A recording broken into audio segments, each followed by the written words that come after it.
guys and girls, hope you're all well. Welcome back to the channel. I'm Kev from KRT Electrical Services and welcome back to another job.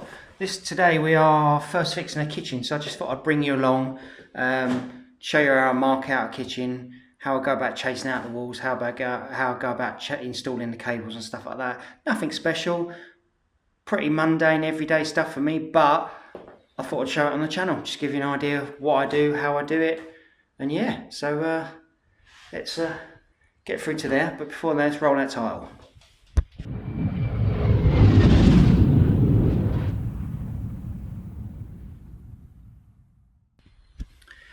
Hi there guys, as I say, welcome back to the channel, to those who have been here before, those who haven't, where have you been? Let's get that subscriber count up. I'm only joking, not really. If you don't want to subscribe, you don't want to subscribe, it is one of those things. But yeah, today's job is very straightforward, very run-of-the-mill, very mundane for the likes of any electrician. Let me put you down there because I'm walking around like a loony. Yeah, very run-of-the-mill for any Sparky who is worth their salt. So yeah, what we're doing is we're first fixing the kitchen. To be fair, a lot of this kitchen is already in place, but what we're doing is putting some additional socket points in, or not socket points in, but power supplies in for the likes of a fridge, freezer, dishwasher. So for example, you can see, let me grab you, over here, I've already marked up the wall and got my laser up ready. So we're having a fridge freezer here, and this is how I do a kitchen to start off with. I get the kitchen plan that I'll put on the screen up here, and then I measure out. So we had a 151 gap here, so we then mark the side of that to where the fridge comes to an end, 540, and then we're going to have an outlet between, in the centre of that, which will have an isolator so we can isolate it. Then we've got another 600 gap, which is where we're going to move this cooker isolator, because the hob is here, and obviously we don't want that intruding on the source of heat and stuff like that, so we're going to move that over to here. And then we've got an undercount dishwasher which we've got to mark out and put over there. So yeah, it's very straightforward, lots of chasing, or not lots of chasing, but chasing, pretty straightforward, boring stuff really. And but yeah, I thought I'd bring you along for this one, just to give you an idea of how I set out a kitchen, just in case there are people out there that are not sure or want to see how electricians do it. I thought I'd show you how I do it, just so you know, because if you might employ me one day, and you might wonder how I do stuff. So yeah, so that's why I thought I'd bring you along. So we're going to do a bit of chasing, a bit of marking out, running some cables. Fortunately, we've got this loft space above, so we can get over there, because we're going to have to route cables down the wall, obviously for the fridge freezer. For the cooker, we're going to relocate that to there, and also we're going to have an extractor hood there, and obviously an undercount dishwasher, so we're going to need a power supply coming down there as well. So we've got that loft space above. Looks a bit tight out up there, but fortunately I'm quite svelte, so we should be able to get up there. And then we've got our board here, which, to be honest, I've only just taken the cover off, and it looks reasonably new. Having said that, there's no date of installation or anything, but it's all a bit of a, you know, I don't like to complain about people's work too much, but there's no grommet strip at the back. It's just all a bit, you know, look at the state of them towels, for example. So yeah, it is what it is. That's what we've got to work with. But what I'm probably going to do is use this B20 and put my own circuit in, so that I don't have to touch any of the existing installation, because the client asked me to price for this job, which obviously he's asked, which is obviously accepted, but he also asked me to price for an EICR for the whole place, because I think it's going to be a rental, but he hasn't accepted that. So I don't know, maybe he's got someone cheaper or to do a drive-by EICR. So yeah, to make things easier for me, I'm going to put in a new circuit, so then I'll do my initial verification, and all I've got to certify is that new circuit. And then later on, if he wants me to do the EICR, which I've priced for, he can employ me to do that. So yeah, that's what we're going to do. I don't actually know the rating of the dishwasher and fridge freezer and extractor fan. So yeah, I need to find that out. So I'm going to text him now to find the specification out of those, because in here we have got loads and loads of spare circuits. Obviously I was going to run it in a 2.5, so we've got a 20 amp, we've got 16.3 as well. So worst case, we can run a 6 or 2.5 mil 20 amp radial, which is going to be click direct. So I don't think there's a tiny bit of insulation up there, so I'd have to see about that. But yeah, there's enough spare breakers in this star breaker board, this Crabtree star breaker board, for me to even put 2 circuits in. So yeah, and I'd rather do that, divide them up, than obviously overload 1 circuit or alter an existing circuit, because by the looks of it, all we've got is 1 ring, which is supplying the whole house, and this is a reasonable size 3-bedroom house, so that's probably near its limit anyway. So, but yeah, let's get set up and come along. It was at this moment that he knew. He f***ed up. Oh, there we go, people. That's what happens when you bring your Metabo extractor and wall chaser, but forget the hose. Forget the hose attachment that goes with it. You end up with all this dust, of which I couldn't film. So yeah, all that. But what we've done, we've got a couple of chases down the wall. Now I'm going to cut the back boxes out, which I will show you once some of this dust has gone. Schoolboy error. Maybe that'll make a good title for the video. Dust and debris all over me.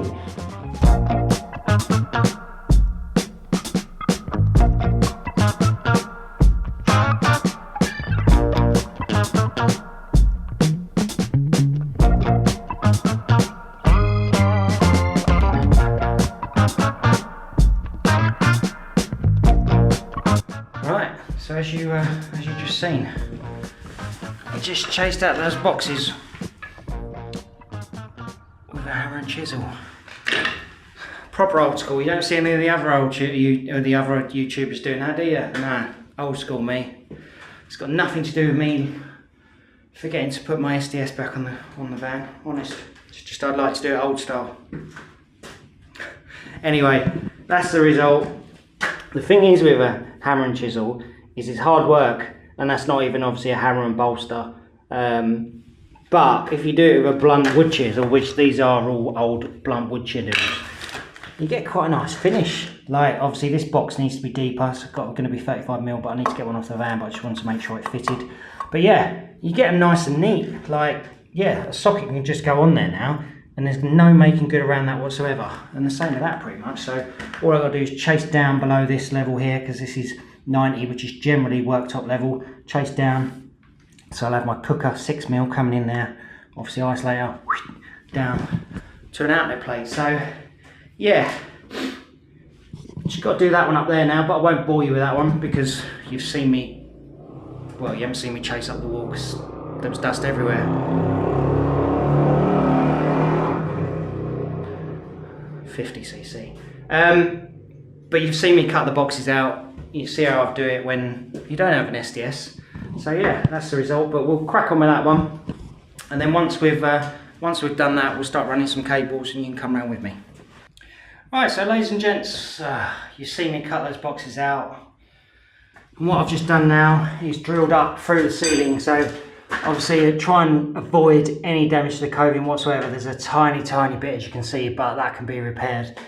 But yeah, drill up behind there with a nice little drill bit, depending on the size of obviously cables coming down. So obviously this one I need to make bigger because we've got a nice 6mm coming down there. So what I do is drill down, or drill up, sorry, like that. And let me see if I can wedge it in there. Nah, it's gonna fall down. Let me stick that one up there. That one stays. Now, if I go up in the loft, my little Milwaukee light, over in that corner, see if I can reach it.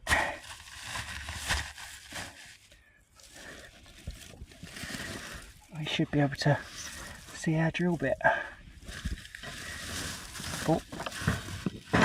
Oh, it just fell down. So yeah, it fell down over there. So what we need to do is just climb up here, get in this corner, and here, and a bit further over as well. Move the insulation like I've done already. And then obviously start dropping cables down the wall and taking them back to where I'm going to take them to, which I think I'm going to put the isolators over in the near the fuse board. Because I do usually put isolators in the cabinets, but it means more chasing. I haven't got any I've got my extractor hose and stuff. So probably route them up here, across over to there where the consumer unit is, and have the isolators. There's only 3: fridge, freezer, dishwasher, and extractor fan over there. So that's the plan. So yeah, what I'll do is I'll climb up here, get all this insulation out of the way, and then we'll start running some cables. Right guys and girls, I didn't film any of that because that loft up there is so tight, it's ridiculous. You can see by the state of me, it's a bloody nightmare. So yeah, I didn't film any of that, but what I have done is I've got a cable in for the fridge freezer socket, and over here obviously I've got the corresponding cable which is labelled up as fridge freezer, and then there's another one for extractor which is pulled down there. You'll notice there's loads of slack on it, and the reason being is up there's a little bit of insulation, probably 100mm, maybe just over. So obviously I want to keep my cables away from that insulation, so I'll show you why in a minute, because there's already some existing cables up there that have got loads of polystyrene sort of stuck to them, and what that indicates to me is that they've got hot and they've become a little bit sticky. The PVC's become a little bit sticky, and obviously the polystyrene, which is used as the insulation up there, is stuck to it. So I want to avoid that, because obviously the reference message is quite important in relation to the current carrying capacity of the cable. So I want to keep them up, clip direct to the joists, so that's why I've left a lot of slack on them. So I just thought I'd show you what I do when I run the cables down the wall, for example. So obviously we've got our 6mm hob supply here, or oven supply in there. What we'll do is we'll cut them ends off, cut that off, and then cut that off, make it nice and finished. So obviously our back box is secured back. What I tend to do is put one fixing in the middle, nice solid fixing with a nice penny washer, and that gives it a nice solid fixing back in the wall. We don't tend to have any issues with back boxes falling away, because at the time of fixing, if you feel that the fixing isn't suitable or it's a bit loose, then you put an extra couple in. I mean, some people will say you should put a fixing in each side, but I don't see the necessity really. And then what I do with my cables is I enclose them in 20mm, or 25 is better if you can get hold of it, but oval conduit, plastic oval conduit. So it gives it no protection whatsoever, apart from people when they plaster with a trowel. Doesn't afford any mechanical protection, all that, but it just makes the job look a bit neater. So get your cable. Obviously we've got a 6mm coming in, so we're only ever going to fit one 6mm.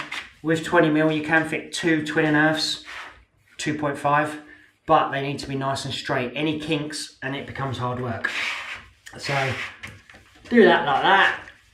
And the reason I like to do this as well is that if there's ever a problem with this leg of the circuit, for example, you can always pull another bit of cable in. So it's good to, have that bit of conduit there. And actually I've cut that a bit long. But yeah, let me just trim that up.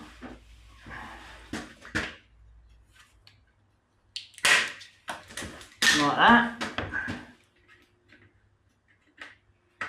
Put it back on.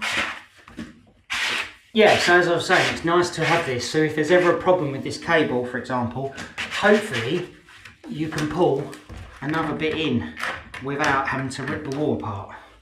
So let's thread that in there. Obviously back boxes, top of back boxes, grommets and all that standard stuff, shouldn't have to show you, but I'll show you once I've finished anyway. And then we'll put that in like that.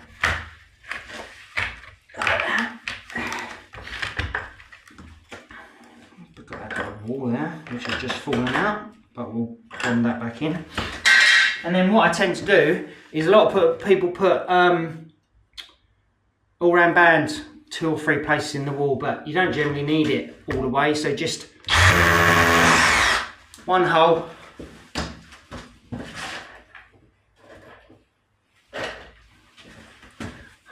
Raw plug in.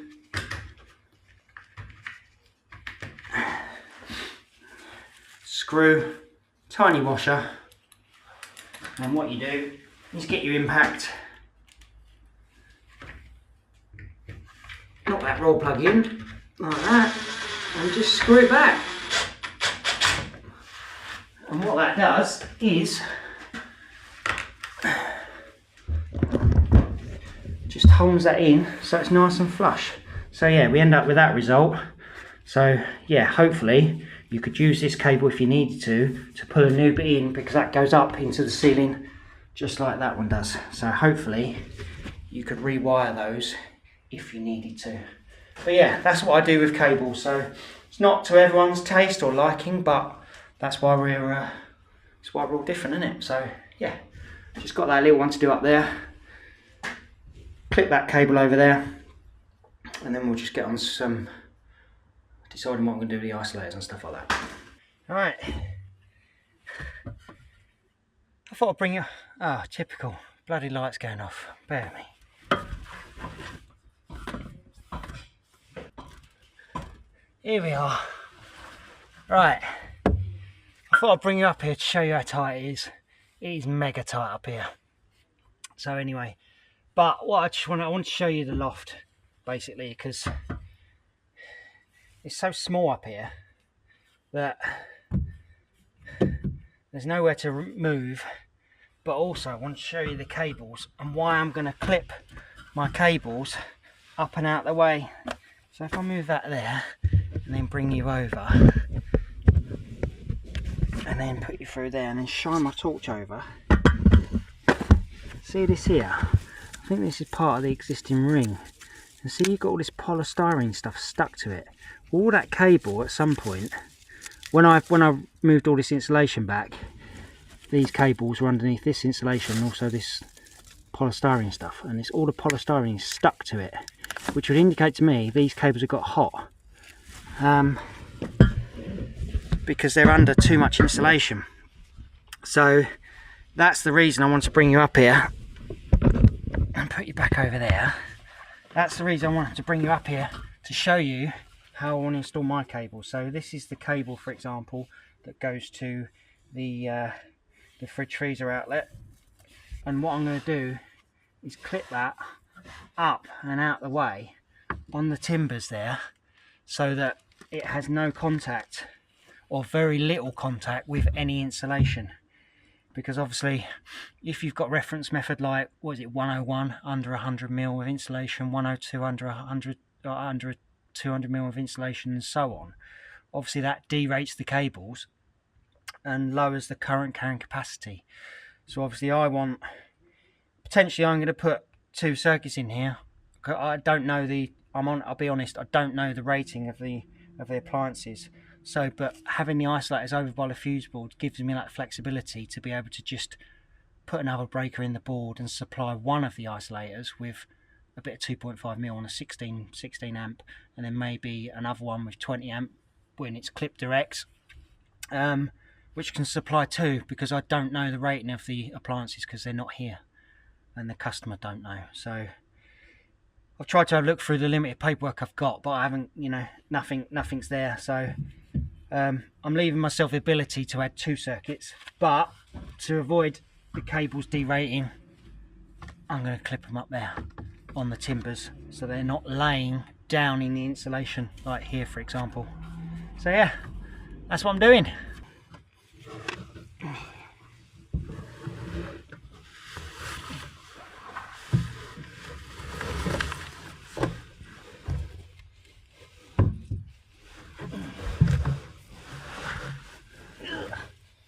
Electrician's life, eh? Proper glam. Oh, I mean, I'm not even big, but I'm struggling to do anything in this loft. But we've got to do what we've got to do, haven't we? We've got to give these cables some support.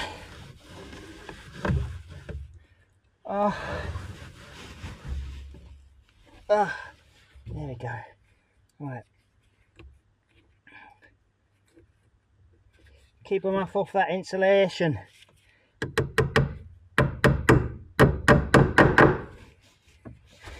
People love a bit of insulation in their house, don't they? But what they don't realise is when you put these things under like 300 mil of that, the ambient temperature goes through the roof.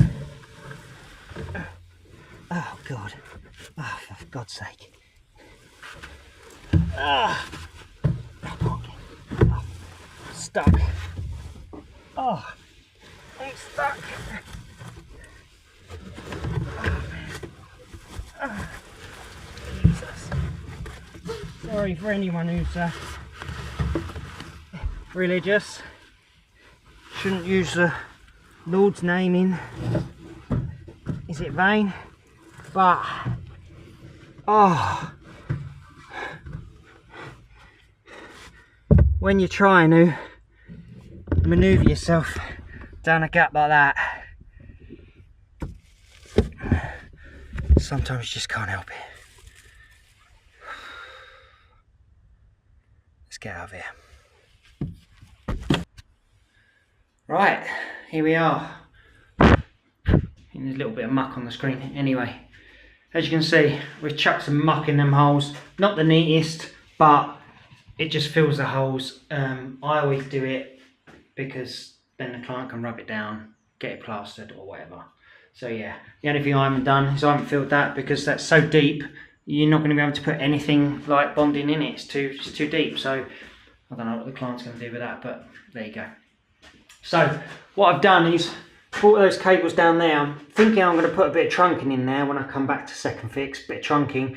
And then I didn't know what to do with them. I didn't know where to bring them round the board or what, to be perfectly honest. So maybe against my better judgment, I've actually brought them into the board and then through the bottom where I'm going to put 1, 2, 3 Patris boxes.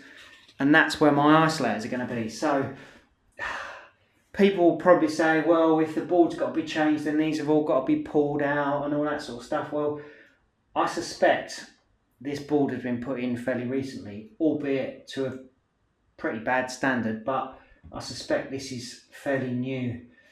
And it's a split load board, which you know how I feel about split load boards. But nonetheless, I think it's new. There's no dates on it. There's no company name, which is a standard sort of chuck it and run. And judging by some of the wiring and the towels and... Stop moaning, Kev. But anyway, it's a split load board. There's no surge, but there's type A RCDs and stuff like that. Without a doubt, there are some issues with it because I think the earth is undersized. So that's going to be something that I need to raise with the client regardless of whether I do the EICR or not. But we're not talking about that here and now. What we're talking about is the isolators. So I've marked the isolators here. 1, 2, 3, fridge freezer, extractor, dishwasher, and that's where I've decided to put them because I'm assuming this space is going to be empty. There's going to be nothing here, but I'm assuming there's going to be some sort of cupboard there. So yeah, that's what I've decided to do. So that's what I've done. The other thing I've done obviously is brought that cable down there for the dishwasher, clipped it along into a socket there, which is obviously going to be isolated by this one here. So yeah, that's the best way I could see to get into that location because I could have chased down there as previously discussed, but then if I chased across, it's going to be in a zone, but not in a zone that you can see because you can't see the outlet. So that's what I've decided to do. That's going to all be on the sink unit anyway, and then yeah, that is what it is. So, but what we're going to do now is just going to do a little bit of initial verification just to test these cables out, so I know that when I leave here, those cables are fine, i.e. the insulation resistance and all that sort of stuff. So if I come back and I get a really low insulation resistance reading and there's a screw through the cable, I know when I left here it was good. And then I'm not responsible, someone else is, or I am responsible, but it's chargeable. So yeah, that's what that's for. So I'm going to strip these back, do R1, R2s on them, insulation resistance, and that'll be it for this video. So yeah, it's not really been that great a video, but it is what it is sometimes. So let's go and get my tester and then we'll do a little bit of R1, R2. Right guys and girls, we are just about done. So yeah, I mean you've seen it all what I've done. It's nothing that exciting to be perfectly honest, but just thought I'd give you a bit of an insight into First fix in the kitchen. Obviously this kitchen is very low spec compared to some of the others we've done. There's all the sockets all existing, so we just had to put those power supplies in for other bits and pieces. But yeah, these are all dead. Client's made aware, so it's fine. It's only him and the kitchen fitter that's going to be here, and they're made aware they're all dead anyway. There's no chance that they'll become live. So when I come back, what I'll do is I'll probably a bit of trunking, isolators, and then I've got some other jobs like core, drilling a hole out the front here for this extractor. And then a few other bits in the bathroom. So I don't know if I'll bring you back for the second fix, but I might do, because yeah, just make it a two-part or something, just to give you a before and after. But yeah, for now, that's it. So yeah, thanks for coming back. Thanks for staying with us, watching this boring video. If you do like some of the content that I put out, the no nonsense content, then please consider liking the video and subscribing. It helps the channel grow. And as you know from my tool review videos, I do purchase stuff with the AdSense revenue that comes through to help build, make content. So yeah, please consider subscribing and all that, and we'll see you on the next one. So we'll see you soon. Bye for now.